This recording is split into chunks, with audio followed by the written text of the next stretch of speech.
Laurent Martel, duc d'Hérisson et archiatornier du royaume de Trégone, se tenait devant la large fenêtre de son palais de pierre, contemplant les eaux tranquilles du fleuve Martivu qui encerclait l'île palatiale.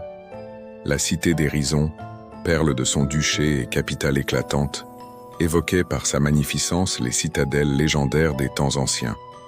Par-delà les étoiles, les 4 autres planètes de son duché gravitaient dans l'immensité des cieux, chacune gouvernée par un exarque, en attendant que le petit Féréol, héritier de leur lignée, parvienne à l'âge du règne. Ce matin-là, un messager parvint aux portes du palais avec une missive insolite.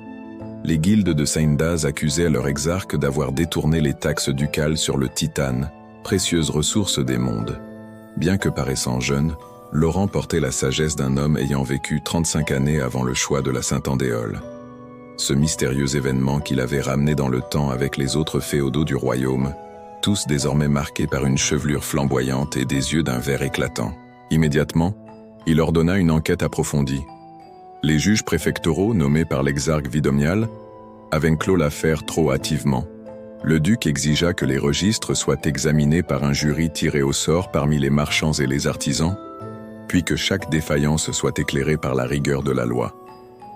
Dans ce système judiciaire, aux 8 niveaux d'autorité, la vérité pouvait enfin être révélée. Pendant 3 jours, le procureur élu selon le juste principe de Condorcet présenta les preuves. On découvrit que l'exarque Comtal avait en effet modifié les comptes, non par perfidie, mais par une négligence regrettable. Laurent prononça alors sa sentence. Une amende sévère et un blâme public, mesure destinée à restaurer la confiance sans briser l'âme d'un serviteur compétent. Le soir venu, alors que Fauve veillait sur leurs enfants dans le calme des appartements du palais, Laurent se tourna vers le ciel. L'étoile d'Hérisson brillait, témoin silencieux de toutes les affaires des hommes.